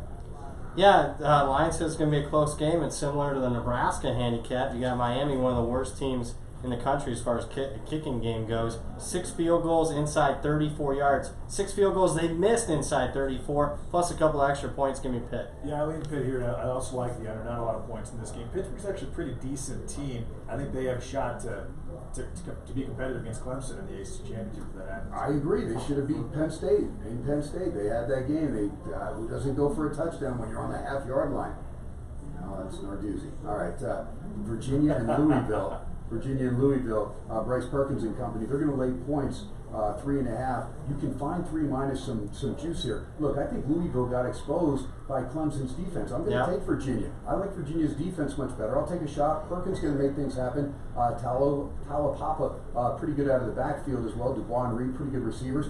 But Cunningham or Conley, it doesn't matter who goes for Louisville quarterback. They're going to struggle. They got Hawkins, a decent running back, and Fitzpatrick's not a bad receiver. But I'm all over Virginia. Yeah, Virginia defensively, I mean, clearly a top 20 defense. I don't think Louisville's offense has success here. Give me the Cavaliers. Totally agree. I like Virginia quite a bit here. Wow, look at that. We're all agreeing here. This is kumbaya at the Friday Night Football fiasco. It's a little weird, I'll be honest, KT. Yeah, I know. It is kind of weird. But you do the show Vegas Take with freaking Shapiro. That's weird every day. Nice transition from the consistent weirdness, 15 hours of weird a week. There is no question, by the way, 9 a.m. to noon right here on AM 720 KDW and 101.5 on the FM side. Akron and Northern Illinois. Cato Nelson suspended. I mean, if you're ever going to get suspended from school, might as well do it right before the night of the prom. I mean, what the heck? Cato Nelson, he's no dummy. This Zips team is just miserable. I mean, it's very. I mean, Terry Bowden, he couldn't ask to get fired before. This team is the worst team in the country, Division I. Are they not? No, Massachusetts is. No, Massachusetts beat them. I know, but in Akron. No, I was at UMass. Was it? But Akron was sure? laying 8.5 points on the road. UMass beat them by 10. Yeah. Akron's second worst. It's all about power ratings, KT. You play head to head. Yeah. You lose by 10 to a team that you're better than. All I know is Akron is the worst offensive line in college football history. Right? Yeah, let me go back to that. 35 sacks. Let me go back to that then. Okay, because. Let's home field advantage for UMass. That's true. A couple. -3. That's not real. That's funny. That's funny. Oh, good stuff. All right, so Akron, Northern Illinois. Northern Illinois all beat up one of their leading tacklers out as well this week. 22.5. The Huskies in DeKalb against Cato Nelson and Akron. When in doubt, I'd lay it. What's the weather? It's got to be bad though, right? Yeah, weather's not good. That's why the total's coming down a little bit. And Virginia, Louisville, a little bit of weather there. I think that benefits Virginia. 15-mile-an-hour wind and some rain there in Northern Illinois. I'm passing. Yeah, I'll leave out here, KT. All right. Childers had to come in for Bowers, who's questionable off the concussion protocol for Northern Illinois. Texas Tech and Kansas. Texas Tech coming up short last week. Chet Duffy and the boys struggled at home a little bit, and now they're going to tag against Iowa State, but no embarrassment there. Kansas off the tough 50-48 loss in Austin. Last-second field goal by Dicker, the kicker, knocked them down after Carter Stanley came up big. How about Carter Stanley? Had 4 touchdowns, rushed for another 65. Puka Williams, 25 carries, 192 touchdowns, 73 receiving. I love Puka Williams, man. He's solid. Kansas does have trouble winning games at home, though. Texas Tech winning 4.5, total 65, Brett. I'm going over. So the main reason, Kansas had so much success last week, they, obviously fired their offense corner, went with this new guy. Keep an eye on this guy. Brent Dearman is his name. He's kind of a guru. That's why the wise guys are betting Kansas last week. They're betting him again here. I'm going over. Yeah, I like Texas Tech here, KT. I think they have actually a lot of good athletes defensively. They match up well with Parchment and the wide receivers. I'll take Texas Tech with -3.5. All right, then we've got, let's see, moving on down. Oh, the big one. It is, no, not yet. It's North Texas. I was going to say, North Texas? North Texas and Charlotte. Yeah, well, Mason Fine, it's a big one for him. Threw for 375 last week in that 33-30 win over Middle Tennessee State. He's pretty good out of the backfield. Darden had a big game. 13 catches for 125 and a touchdown, taking on Charlotte. Quarterback Chris Reynolds. Victor Tucker, pretty good receiver there for the 49ers. North Texas -4, 63.5. Boy, I tell you what, it looks cheap there for North Texas, but they're not playing good. No, they're not. And Mason Fine's not playing well. So, coming into the season, Jordan Love, Mason Fine, probably 2 of the better group of 5 quarterbacks in the country. Jordan Love's 108 in QBR. Mason Fine's number 109. I can't lay more than a field goal here. I'm sure you guys are shocked when I pass. Well, I thought you were going to say under, KT. Yeah, No, under. And he bets overs on the weather games. There you go. A lot of these games are taking over. It's 2 decent offenses against 2 horrendous defenses. I don't care how bad the weather is. How about Wisconsin now? 14 and a hook. Jonathan Taylor, that big fumble when they're up 9 at the 25-yard line, and Illinois parlayed that in to a couple scores, and they win it by a point. Wisconsin stunned, and they regroup. Chris, not a bad coach. We'll see what happens. Love Jim Leonard, the defensive coordinator. They'll have to have that defense ready. Sanborn, Warren Brown, excellent, or Vaughn, I should say, excellent linebacking core. Cephas has to get the ball for them to hang in this game with Ohio State. Jonathan Taylor, I think Ohio State's going to bring 8 to the box, force Cone to beat him over the top. So Danny Davis, these guys have to start stepping up. Ohio State, you know, they had a test with Michigan State's offense, you know, into that third quarter in Columbus, and then they were able to pull away. Fields, to me, is the real deal. Dobbins makes him better. Receiving core solid. Chase Young on the defense, very, very good. Both teams plus side on turnovers, big time. Man, it just depends. If Ohio State gets up 2 scores, I don't think Wisconsin can come back. If Wisconsin hangs in and gets the lead early, then they may be able to shorten this game and hang it in. I'll look at laying the points before I look taking them, but so far I've done nothing, Brad. Yeah, I think this is kind of the Mott's game, more of the same. So, I mean, if Ohio State's getting up early, I think they can extend it. If Wisconsin's looking good early, I agree with you, KT. I think it can hang in with it. I'm not really getting too involved. Yeah, it's a very, very tough game to handicap. I do think Wisconsin has the athletes on, you know, with Davis and Taylor and Jake Ferguson and Quintez Cephas and Kendrick Pryor to be competitive with Ohio State. But Ohio State's missing their left tackle. I think both their left tackles. And obviously, you love Leonard as defensive coordinator. Clearly, they were asleep against Illinois. I think Wisconsin can stay close in this game. But why is the biggest game of the day at 9 o'clock in the morning? Is my question. Well, it's not. Fox, It's noon in Ohio. Yeah. Okay. You gotta And start it's the part day. of the new Fox Hey, deal. listen, it's the same way that LSU and Alabama are 9 a.m. Also, a really big issue here is Wisconsin's kicker is horrendous, and the punter is pretty bad too. Ohio State's got a great kicker and a really good punter. So I like Wisconsin, but I wouldn't be shocked if they lost by 20-21. There's not a weak link, I don't think, on this Ohio State No, team. it's the most pretty complete solid team that across the I've board. seen because Fields is a lot better at a young age than we thought he was going to be. So we'll see the total in the game, 48.5, 49. There is even a 50 out there if you like the under, like JD and Brad doing a lot of these games. Texas and Arkansas State, Gresh Jensen leading the Bobcats. They come off a bye after the loss to ULM, and Arkansas State off the loss to U Lafayette has had some extra rest. Lane Hatcher doing a nice job quarterback in that team. Baylor's pretty good receiver. Marcel Murray out of the backfield had 164 in that loss to ULAF. Arkansas State at home, Lane 11.5 against the Bobcats, Brad. Yeah, I'm passing. I will say Bayless, the wide receiver for Arkansas State, leads the nation in receiving, KT. I don't see much value, though. Yeah, total pass, KT.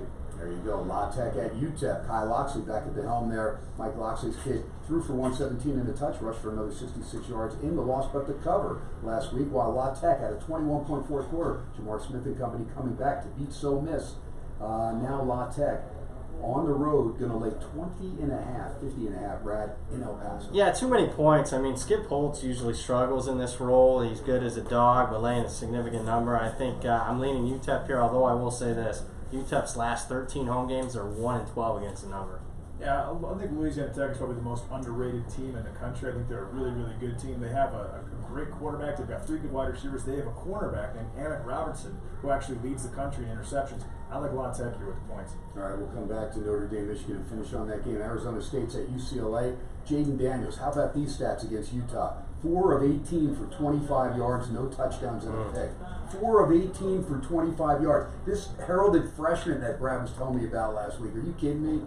Eno Benjamin had 15 carries, 104. 21-3 Utah. 136 total yards for ASU. Are you serious? That's They ain't not playing bad. Utah's defense here. I know. That's UCLA is starting to play well. DTR. Against Thompson who? Robinson taking care of business in Stanford. Joshua Kelly, 176 on the ground. Kyle Phillips had a big game. 2 touchdown receptions. 455 for the Bruin offense. Held Stanford to 198 at home. I know. 3rd string quarterback. I understand that. I'll take UCLA against Arizona Really? State. All right, write it down. I got I'm Arizona writing State. it down. You're on Sparky now. Yeah, Herm Edwards called that performance last week embarrassing. I trust Well, he Herm and should've. company. Yeah, I mean, come on. If Herm had eligibility, he'd have suited up himself I last think week. UCLA can score. Arizona State can't score. I agree with KT. I like Wow, UCLA. write it This down. spread. I think 2 teams going in opposite directions right here. Are you kidding me? Yeah, right now. Wow. UCLA. They Let's be lost to honest. Utah. I don't do this a lot, but I look at this line, and it's one of those lines where you look at it and you go, I don't even care who these 2 teams are. This makes no sense to me at all. And I feel like this line should be 7.5 or 8, and it's 3.5. I mean, Because you got guys like you No, I'm betting gonna on it. Down to 3. Okay, 3. I mean, and that's a big deal. 3-7, those are big numbers in football for obvious reasons. I think UCLA actually wins this game by a touchdown or more. San Diego State, UNLV, money coming in on the Rebels. That's right, down from 13.5 down to 12 even right now, total 45. KT, yeah, he's going to give Tony Sanchez one more little mulligan. Last week, the 5 turnovers, the difference between winning and losing at Fresno. The yardage was just about even. They had 415. Fresno at 489. First downs 21 apiece. Man, those turnovers will kill you. Aztecs got beat by UNLV last year in San Diego. They get beat again by UNLV, this time at Sam Boyd. I'll be there, baby. 45's the total. Don't worry, Tony. KT's going to be there. Agnew's going down. Just slow down Washington and Chase Jasmine. They're both back there, but San Diego State's predictable. Run, run, run. That's all they can do, Brad. Yeah, I lean UNLV here. Yes. I also lean UNLV. Oh, what's up with that? I don't think San Diego State can score enough points. UNLV, when Oblad plays well, they have the weapons to score some points. They've got a decent-sized offensive line. They have some decent running backs. They're not going to win the game, I don't think, but I think UNLV is going to stay close to this one. There you go. They're going to win it outright. Okay, next game, last game, Notre Dame at Michigan. Brad, how bad's the weather going to be? Notre Dame off the bye at the Big House. Yeah, heavy wind, heavy rain here. Under. I mean, are you kidding me? It's like still 50, and you already have two teams that are more defensive oriented than offensive oriented. I mean, under's the play here, and I think Michigan wins the game. I don't trust Notre Dame. Yeah, I totally agree. Michigan's got too many athletes on both sides of the ball. I think their defensive coordinator is going to have a really big game against Ian Book. I don't think they have enough offensive to compete with Michigan. And I think it's going to be a great weekend for Michigan sports in college football with Michigan State and Michigan. My thing is, just know where Cole Kmet, the tight end, is. Right. That guy is a big I time can tight throw end. one, 20-mile-an-hour wind and he's rain. He's a monster. You may have the wind with you one time. Jafar Armstrong, Tony Jones. Nah, I think Michigan wins. I think the wind and rain helps Michigan because I think Notre Dame's the better passing team. I hope Ronnie Bell has a nice game. The little end of rounds, Nico Collins, little short passes. Charbonnet got banged up, but Haskins stepped up. Patterson, I thought, played really well, and that pass to Ronnie Bell couldn't have been more perfect last week. He did play it good last overtime. week. Hey, and they came back 21-0 down. After the first quarter, Brad, I think they outgained them like 404 to like 99 or something. And all this hoopla about Harbaugh looking for his exit strategy, come on, no way. He's thinking they're going to win this game at home. Josh Uche, one of my favorite defensive players. That guy hits like a brick house, man. And then you got Hudson and Glasgow, pretty good linebackers. Look, Aguar is pretty good there too for Notre Dame. Yeah. Gilman's excellent DB. Olau also hits hard. There's some players on both sides. This is a typical Notre Dame-Michigan game. It's a fun one. It could keep Michigan's season alive as far as looking forward to Ohio State with a little momentum. Yeah. Could still take out Sparty and actually close strong. You never know if the Buckeyes slip up along the way. You never know if Michigan could have. Good luck with the Buckeyes slipping up. I know. I called them as my one team. If you give me one team 3 weeks ago, I said I'd take Ohio State. Who is your national championship game right now? Because mine is LSU, Oklahoma, or LSU, Ohio State. Ooh, Clemson, Ohio State. Clemson, Ohio State? Yeah, see, I'm with you. I'm on Oklahoma and Ohio State. Okay. A couple of those there. Yeah. Just depends, but we don't know what the matchups are going to be, so wait and see. Right. You know, I don't see Oklahoma losing, so therefore I think they're going to be one of the top I don't two see seeds. Clemson losing either. But Oklahoma, I think, has a chance with their championship game to maybe pass Yeah, Clemson. all right, Because fair we enough. talked about Pitt is really, or Virginia. That's who they're going to play, right? Pitt, South Carolina, Clemson. That's really all they've got. Remember, South Carolina. Yeah, you Clemson. think they're gonna lose? Yeah, I do. I Yeah. think they cover that split. But If everyone's healthy, if Helinski's healthy, Dell's healthy, I mean, I'm telling you, I'm feeling it, man. Tavian Feaster going against his old team, all of a sudden you're going to go like, well, man. you've got Denson, Feaster, Dowdell. They have a lot of backs. They have kind of a committee of running But backs. their defense is tough. It's an No, SEC D Yeah. still. Now, you know? what if LSU loses to Bama? Or what if they lose to Auburn and they beat Bama because they still have the hardest schedule in the country? Who? LSU. Well, then you better worry about Auburn, because if Auburn beats LSU and then beats Bama, they're in. Right? No, yeah. Well, yeah, if they beat lost, LSU. right? Yeah, they Yeah, lost they to got Florida. one loss. Okay, yeah. So Everyone you're controls their right. own destiny. Yeah, I mean, So. that's why everyone's looking at LSU. Will they slip up? If they slip up, then all of a sudden the Iron Bowl is huge. Forget about LSU and Alabama. Then it's Auburn, Alabama. Right. Unless LSU goes in and short circuits in Tuscaloosa, where they don't have a track record And how of hurt doing is that. How hurt is Tua? Because he looks pretty hurt to me. High ankle sprain is always questionable, and it had to be pretty big because they said surgery. He's got it. Yeah, it's same surgery that he got last year at the end of. Different ankle. Yeah, different ankle, but keep in mind he had 4 weeks in between the semifinal and the SEC championship game, and even during the semifinal, he said he was only 85%. LSU. I believe that. All right, Sports X LSU's Radio. winning that We're game. rolling on I through think so. here. We're going to go straight to 9:55, so we got about 14 minutes. Real quick, got to let you know about one of my favorite sponsors, Yes, Crescent.edu. If you're in a bum job, man, get out of it. Crescent.edu. It's a school of bartending and gaming. Doesn't get much better than that. A lot of you that need new jobs, federal Pell Grants, federal student aid, all available. The GI Bill could come into play for you as well. Go to Crescent.edu. Crescent.edu. Tell Ricky Richard, he's a big Saints fan, but tell him, Ken Thompson talked about it right here, SportsX Radio. We do it nightly. They have schools here in Las Vegas, also New Orleans, Gulfport, Biloxi, and Memphis as well. But you can hook up, just give a call, 458-9910, 458-9910. Use that 702 area code here in Vegas, 458-9910, or go to crescent.edu. All right, guys, let's jump into the NFL. Giants in Detroit, down to 6.5 places as well, 49.5. Detroit banged up. Giants starting to get healthy. Giants ran into the weather bug last week, but either way, they lost to the Cardinals. They got beat, cost me some money, not only for the game, but at halftime as well. Like an idiot, I took the Giants again to come back. Kyler Murray and company took care of business. I got to stop going against that guy. He's costing me coin, Brad. Yeah, but you know what? I'm going to take the Giants here. I think they're clearly the play for me. Keep in mind the Lions are a little bit banged up, and they haven't won a single game by more than 3 points all year. Yeah, this Lions team is really making me angry. I thought they were the most improved team. They played reasonably well on every single game except probably the last game. They just traded Quandre Diggs. I'm not really sure why they did Yeah. that. I think Darius Slay can lock down the Giants wide receivers, and I think Stafford can win the game, but my lean is the Lions here, but I don't feel good about it. Yeah, I would tease the Lions down to a pick, but I'd look at the Giants potentially. If you got them early in the week at +7, you may be sitting okay. Tampa Bay, 2.5. I already bought them up to 3 earlier in the week, 45.5. Took a shot with Tampa Bay. I like Jameis Winston. I'm not sold on Tennessee. I don't care What? the quarterback change. Tennessee, are you serious with this team? There's 0 receivers that I respect. Delaney Walker on occasion.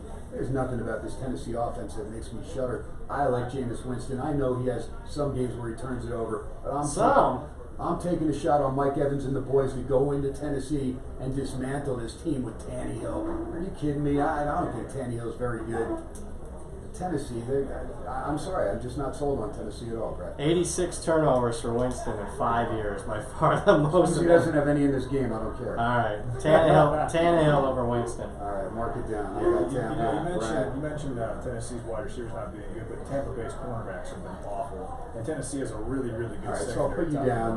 There, you guys both. I think it goes over, and I think Tennessee wins the game. All right, there you go. Well, do they win by more than 2.5? I think they win by 7. All right, good enough. So you both down against Yeah. Grinchy over here. Yeah. All right, Chargers and Bears, 2 of the most disappointing teams. Look, without Akeem Hicks to help out Khalil Mack, that's major on the defensive line. There's no Mack's going to get doubled. Where's the pass rush coming from? I didn't see any last week. They looked that defense, that big defense, monsters of the Midway. They looked like a bunch of pansies last week.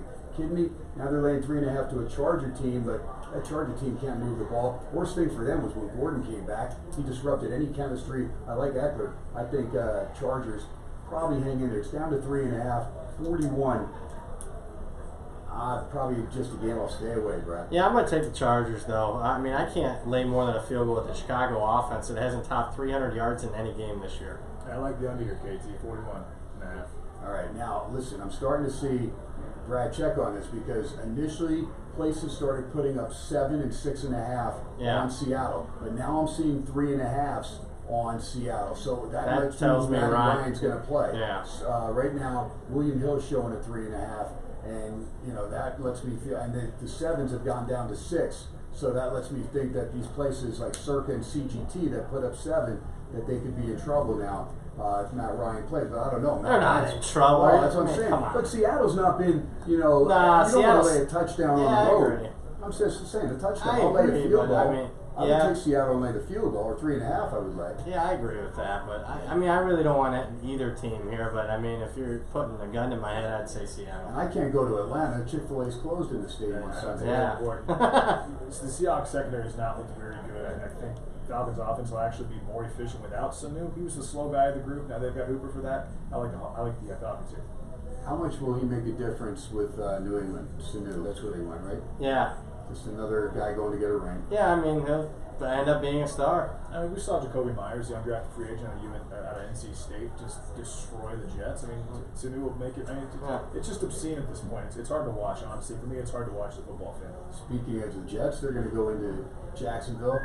When is Jacksonville 6.5-point favorite? Exactly. 40.5 is the total.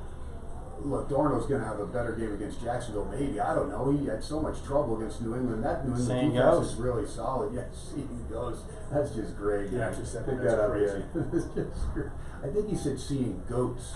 You know, he was talking about Brady. And He's Belichick, seeing, yeah. seeing goats. Oh, that's a good point. That is Very good. good point, KT. All right, so that's what I took from it. I thought it was good. You know, I thought it was goats. Everybody else is goats. Wait, Stephon Gilmore might be a goat himself. He's darn right. unbelievable. He is really And the good. defense overall. But Jacksonville's D, even without Ramsey, is pretty good. But I can't lay 6.5 because Minshew has struggled the last couple of games. Yeah, he has completed less than 50% of his passes last 2 weeks. I think this line's too high. Overreaction to that blowout loss Monday Night Football game in the Jets. I really like the Jets as well. They actually have a pretty good defense top to bottom. They're not playing the Patriots. I think they're going to give Minshew a lot of problems.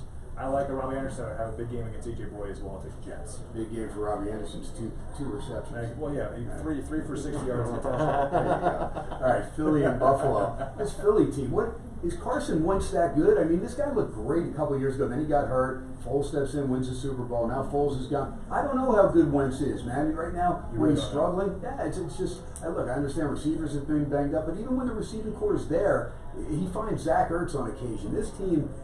Boy, I can't go against Buffalo's defense. I want to take Philly. I know it's a must-win, but they were so lethargic against Dallas in a big game. They had all day to prepare for it. Buffalo's laying 1.5, 42. Look, I like the blue-collar Josh Allen, and I'm telling you, that Buffalo defense is going to get the crowd into it somewhere along the line. I think 1.5 may be cheap, Brad. Yeah, I mean, I really want to take Philly here, but I've been talked out of it. Pass for me. Yeah, I lean Bills here. Their D is really, really good. Those wide receivers and Wentz they just don't seem to connect very well. And I think Josh Allen's gonna catch Brown deep a couple of times. All right, Cincy, I teased the Rams from 12 down to 6 because they were in London taking on Cincinnati. I think they probably cover 12. Maybe the Bengals, catch him out of the pub too late, having a couple pints. I don't know. But I like the way that the Rams went into Atlanta, just blew them out, didn't even worry about it. It was a 3-3 game. They took care of business. Never let them off the mat. I think the Rams are going to get it together. They understand the defense now has Ramsey. I think the Rams, I think you're safe laying 12, but I teased it down as one of my teasing plays. Lean Rams for me. Yeah, these overseas games, they tend to go over because they want to grab that new attention from the new markets and have an exciting brand of football lean over here, KT. Yeah, I don't know if Ramsey shuts down whoever the leading receiver is on. It shouldn't. I mean, it should be 35-10 Rams. Or It should whatever. be. Yeah, they should destroy And I will tell you that instead of teasing, just lay the points with the Rams. Yeah, they should. Arizona, New Orleans, David Johnson will play. I don't know if Breeze or Kamara are going to play. Breeze wants to play, but I wouldn't play him, and I don't think Peyton will play him. But he said, "Mum's the world." He's not saying a word. He's not saying anything. New Orleans 10.5, 48. Brad, what about it? Slight lean on Arizona here. With all the distractions, will Breeze play or won't he? I'll take the Cardinals here. Yeah, I like Cardinals too. They've been rushing the passer pretty well. They're actually pretty good in space against tight ends. I like Patrick Peterson against Michael Thomas. I'll take the Cardinals here. Yeah, I like New Orleans, but I'll respect the Cardinals because they've burned my wallet several times already this year. Yep. Something about my wife living in Phoenix is not working out well for me. Carolina and San Francisco. It is the Niners minus 5.5, 42. Houston, Oakland. Did we miss? We're saving that game for the last. Oh, okay, the okay. last game. Yeah. Okay. Houston and Oakland, the Raiders. So we're at Panthers. Panthers. Yeah. Yeah, 5.5, 42 the total, right? Boy, I think it's a really good spot for Carolina. I want to. I think San Fran matchup wise, especially their defense line against Allen, will be good. But I'm passing. Yeah, I lean Panthers. I'll buy it up to 6. All right, Denver and Indy. Colts minus 5, 5.5, 42.5. I think this is cheap. I think the Colts are a much better team. Sanders isn't part of that offense anymore. That was really non-existent. Flacco's I think Leonard's going to sack Flacco twice himself.